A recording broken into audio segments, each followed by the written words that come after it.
नसीर अहमद साहब के जय बोलो टाइगर नसीर अहमद साहब के जय बोलो कांग्रेस पार्टी के यूथ कांग्रेस जिंदाबाद यूथ कांग्रेस जिंदाबाद जय बोलो नसीर अहमद साहब के जय बोलो कांग्रेस पार्टी के जय बोलो टाइगर नसीर अहमद साहब के जिंदाबाद नसीर अहमद जिंदाबाद।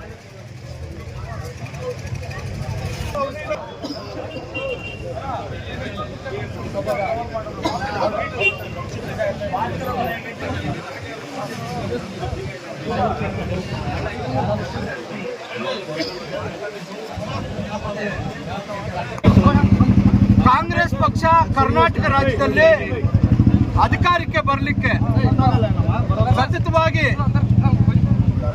45 ವರ್ಷಗಳಿಂದ ಕಾಂಗ್ರೆಸ್ ಪಕ್ಷವನ್ನ ಕಾಪಾಡಿಕೊಂಡು ಉಳಿಸ್ಕೊಂಡು ಬೆಳೆಸ್ಕೊಂಡು ಬಂದಿರತಕ್ಕಂಥದ್ರಲ್ಲಿ ಅಲ್ಪಸಂಖ್ಯಾತರ ಪಾತ್ರ, ಅಹಿಂದ ವರ್ಗಗಳ ಪಾತ್ರ ಬಹಳ ದೊಡ್ಡ ಮಟ್ಟದಲ್ಲಿ ಇರ್ತಕ್ಕಂಥದ್ದು.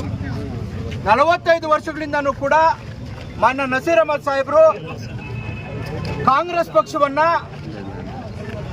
NSCಯಿಂದ ಹಿಡಿದು ರಾಜ್ಯದ ಎಲ್ಲ ಘಟಕಗಳಲ್ಲೂ ಕೂಡ ಕೆಲಸ ಮಾಡಿ ಪಕ್ಷವನ್ನ ಆಯಾ ಕಾಲಕ್ಕೆ ಅಧಿಕಾರಕ್ಕೆ ತರಲಿಕ್ಕೆ ಪ್ರಯತ್ನ ಪಟ್ಟಿದ್ದಾರೆ. ಆದರೆ ಇತ್ತೀಚೆಗೆ ನಡೆದಿರ್ತಕ್ಕಂಥ ಉಪಚುನಾವಣೆ ದಾವಣಗೆರೆ ದಕ್ಷಿಣ ಮತ್ತು ಬಾಗಲಕೋಟೆಯಲ್ಲಿ ಯಾವ ಉಪಚುನಾವಣೆ ನಡೆದಿದೆಯೋ ಆ ಉಪಚುನಾವಣೆಗೆ ಮಾನ್ಯ ಮುಖ್ಯಮಂತ್ರಿಗಳು, ಮಾನ್ಯ ಸುರ್ಜೇವಾಲಾರವರು, ಅದೇ ರೀತಿಯಾಗಿ DK ಶಿವಕುಮಾರ್ ಅವರು ಸೇರಿದಂತೆ ಸುರ್ಜೇವಾಲಾ ಸಾಹೇಬರು ಕೂಡ ಒಂದು ಕೋರ್ ಕಮಿಟಿಯನ್ನ ಮಾಡಿದ್ದಾರೆ. ಆ ಕೋರ್ ಕಮಿಟಿಯಲ್ಲಿ ನಸೀರ್ ಅಹಮದ್ ಸಾಹೇಬ್ರವರನ್ನ ಬಾಗಲಕೋಟೆಯ ಚುನಾವಣೆಗೆ ಉಪಚುನಾವಣೆಗೆ ಸತೀಶ್ ಜಾರಕಿಹೊಳಿ ಮತ್ತು ನಸೀರ್ ಅಹಮದ್ ಸಾಹೇಬ್ರವರನ್ನ ಆ ಉಪಚುನಾವಣೆ ಕೋರ್ ಕಮಿಟಿಯಲ್ಲಿ ಮಾಡಿ ಆ ಉಪಚುನಾವಣೆಯಲ್ಲಿ ಭಾಗವಹಿಸಿದ್ದಾರೆ.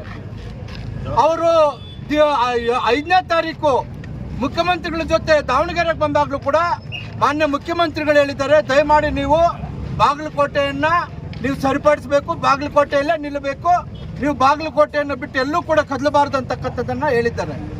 ಇಂಥ ನಿರ್ದೇಶನದ ಮೇಲೆಗೆ ಮಾನ್ಯ ನಸೀರ್ ಅಹಮದ್ ಸಾಹೇಬರು ಬಾಗಲಕೋಟೆಯಲ್ಲಿ ಕೆಲಸ ಮಾಡಿದ್ದಾರೆ.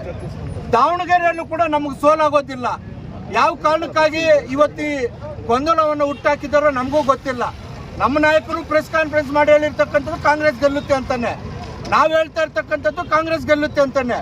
ವಿನಾಕಾರಣವಾಗಿ ನಸೀರ್ ಅಹಮದ್ ಸಾಹೇಬ್ರವರನ್ನ ಷಡ್ಯಂತ್ರ ಮಾಡ್ತಕ್ಕಂಥದ್ದು ಸರಿಯಲ್ಲ. ಯಾಕಂದ್ರೆ ಅವರು ಪ್ರತಿ ಚುನಾವಣೆಯಲ್ಲೂ ಕೂಡ ತ್ಯಾಗದ ಮನಸ್ಸಿನಿಂದ ನಡ್ಕೊಂಡು ಬರ್ತಾ ಇರ್ತಕ್ಕಂಥದ್ದು. ಅವರು 2013ರಲ್ಲಿ ನಿಂತಾಗ್ಲೂ ಕೂಡ ಅನೇಕ ತೊಂದರೆಗಳಾಗಿದ್ರು ಕೂಡ ಅವೆಲ್ಲವನ್ನು ಮೆಟ್ಟಿ ನಿಂತು ಕಾಂಗ್ರೆಸ್ ಪಕ್ಷ ನನ್ನ ತಾಯಿ ಇದ್ದಂಗೆ ಅಂತ ಹೇಳಿ ಕಾಂಗ್ರೆಸ್ ಪಕ್ಷ ನಿಂತಿರ್ತಕ್ಕಂಥದ್ದು. ಅಹಿಂದ ವರ್ಗವನ್ನ ಸಿದ್ದರಾಮಯ್ಯ ಅವರು ಬರ್ತಾರೆ ಅಂತ ಹೇಳಿದಂಥ ಸಂದರ್ಭದಲ್ಲಿ ಈ ಕ್ಷೇತ್ರದಲ್ಲಿ ಅಹಿಂದ ವರ್ಗವನ್ನ ಎಲ್ಲರನ್ನೂ ಕೂಡ ವಿವಿಧ ಪಕ್ಷದಲ್ಲಿ ಇರ್ತಕ್ಕಂಥ ಎಲ್ಲ ಮುಖಂಡರು ಕೂಡ ಒಂದು ಗೂಡಿಗೆ ಸೇರಿಸಿ ಚುನಾವಣೆ ನಡೆಸಲಿಕ್ಕೆ ಕಾರಣೀಭೂತರಾಗಿರ್ತಕ್ಕಂಥದ್ದು ನಸೀರ್ ಅಹಮದ್ ಸಾಹೇಬ್ರವರು. ನಸೀರ್ ಅಹಮದ್ ಸಾಹೇಬರು 2023ರ ಚುನಾವಣೆಯಲ್ಲಿ ಇಡೀ ಹಿಂದೆಂದೂ ಕೂಡ ಮುಸಲ್ಮಾನ್ ಸಮುದಾಯ 100% ಮತ ಕಾಂಗ್ರೆಸ್ ಕೊಡ್ತಕ್ಕಂಥ ಸಂದರ್ಭ ಇರಲಿಲ್ಲ. ಆದರೆ ಹಿರಿಯರಾಗಿರ್ತಕ್ಕಂಥ ನಸೀರ್ ಅಹಮದ್ ಸಾಹೇಬರು ರಾಜ್ಯದ ಎಲ್ಲ ಮೌಲ್ಯಗಳನ್ನ ಎಲ್ಲ ಮುಖಂಡರನ್ನ ಸೇರಿಸಿ ನಮಗೆ ಯಾವ ಪಕ್ಷ ತೊಂದರೆ ಕೊಡ್ತಾ ಇದೆ, ನಮಗೆ ಯಾವ ಬಟ್ಟೆ ವಿಚಾರದಲ್ಲಿ, ಆಹಾರ ವಿಚಾರದಲ್ಲಿ ತೊಂದರೆ ಕೊಡ್ತಾ ಇರ್ತಕ್ಕಂಥ ಪಕ್ಷಕ್ಕೆ ನಾವು ಯಾವುದೇ ಕಾರಣಕ್ಕೂ ಮತ ನೀಡಬಾರ್ದು. ಆ ಓಟು ವಿಕೇಂದ್ರೀಕರಣ ಆಗಬಾರ್ದು. ಎಲ್ಲ ಓಟು ಕೂಡ ಕೇಂದ್ರೀಕರಿಸಿಕೊಂಡು ಇವತ್ತು